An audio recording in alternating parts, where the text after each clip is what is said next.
दीपावली के मौके पर शिवसेना के सांसद संजय राउत ने कई मुद्दों को लेकर केंद्र की मोदी सरकार को घेरने की कोशिश की। उन्होंने ईंधन की बढ़ती कीमतों को लेकर केंद्र की मोदी सरकार पर निशाना साधते हुए कहा कि 5 से 10 रुपए पेट्रोल प्रति लीटर के पीछे जो कटौती केंद्र सरकार ने की है, इससे समस्या का समाधान नहीं होगा। उनका कहना है कि तकरीबन 50 रुपए प्रति लीटर के पीछे कटौती होनी चाहिए ताकि आम जनमानस उससे संतुष्ट रहे और वो अपने काम को सुचारू रूप से जारी रखे। इसके अलावा ड्रग्स मामले में जिस तरीके से आर्यन खान के मामले में समीर वानखेड़े को लेकर नवाब मलिक जिस तरीके से प्रतिक्रियाएं दे रहे हैं, उसको लेकर संजय राउत ने कहा कि नवाब मलिक तो अभी इंटरवेल नहीं किए हैं, जब वो इंटरवेल करेंगे तब हम अपनी दास्तान शुरू करेंगे। इसके अलावा केंद्र की मोदी सरकार पर उन्होंने कई चीजों को लेकर निशाना साधा। क्या कुछ कहा संजय राउत ने, आइए सुनते हैं। मजाक उड़ा रहे हो क्या? पेट्रोल डीजल 100 रुपये के ऊपर चला गया है, लाखों करोड़ों रुपए का आपने फायदा लिया है उससे देश की तिजोरी में, और जब आप उपचुनाव हार गए पूरे देश में भाजपा, तो 5 रुपया कम कर दिया। ये मजाक है जनता का। अगर आपका दिल बड़ा होता तो आपको जनता की चिंता होती तो दिवाली के त्योहार के मौके पर आप कम से कम 25-30 रुपया तो कम करते। आप बड़े दिल की बात करते हो, आप बड़े दिल वाले हो, ऐसे अपने आप का ढिंडोरा पिटाते हो, तो 25-30 रुपया भी कम करते तो हम जरूर मानते कि सरकार ने कुछ किया है। ये 5 रुपया का कम करना है मजाक है। उपचुनाव हारने के बाद 5 रुपया कम किया तो 50 रुपया कम करने के लिए बीजेपी को कितने बार हराना होगा हमको, तब पूरी तरह से हराना होगा, तब 50 रुपया कम होगा। और मुझे लगता है कि 2024 के बाद ये दिन आ जाए। राज्य सरकार सोचेगी, लेकिन जिम्मेदारी केंद्र सरकार की है। वैट को लेकर सरकार सोचेगी, लेकिन सबसे बड़ी जिम्मेदारी केंद्र सरकार की है। एक आरोप किया और खुद भाग गए। जो आरोप करता है वही भाग जाता है।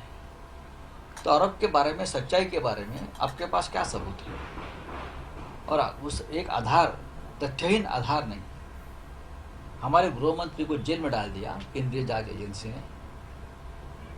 किसी विश्व में, किसी देश में ऐसा नहीं होता है, इस प्रकार का गैर कानूनी काम नहीं होता है।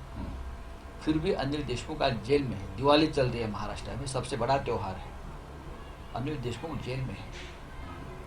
और कल सामने आया है कि परमवीर सिंह ने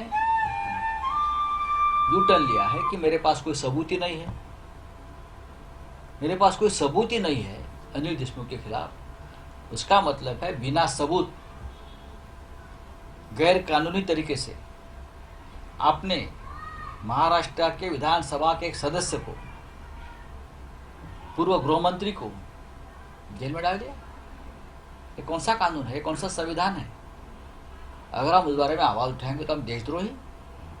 और आप कौन है भाई? आप ठहरिए, 2024 तक ठहरिए। मैं बार बार बोलता हूं, पूरा हिसाब सबका हो जाएगा। हाँ, देखिए, दादरा नगर हवेली केंद्र शासित प्रदेश है। गुजरात से बॉर्डर से सटा हुआ प्रदेश है। हमने वो चुनाव जीता है और भारी बहुमत से जीता है। वहाँ भी 6 केंद्रीय मंत्री डेरा डालकर बैठे थे। रेलवे मंत्री भी थे, स्मृति ईरानी जी भी थी, और भी थे, गुजरात के मंत्री थे। फिर भी हमने वो सीट जीत ली है, तो हमें उसका आनंद होगा ही। राज्य के बाहर अगर हम सीट जीतते हैं, अगर हम बोलते हैं कि हम दिल्ली में भी जाएंगे, हम तो अभी दिल्ली में है ना, हमारे 22 सांसद है, कम नहीं है, 22 के 50 हो गए। अगर इस प्रकार का सपना हम देखते हैं तो उसमें गलत क्या है? लोकतंत्र में हर पार्टी को अपना विस्तार करने का अधिकार है। आपने भी किया, आपके भी कभी 2 थे, आप 300 पार हो गए, ये भी आपका सपना ही रहा ना। समय जाता है, मेहनत होती है और काम होता है। महाराष्ट्र के बाहर दिल्ली की तरफ आज भी हम दिल्ली में बैठे हैं, मजबूती से बैठे।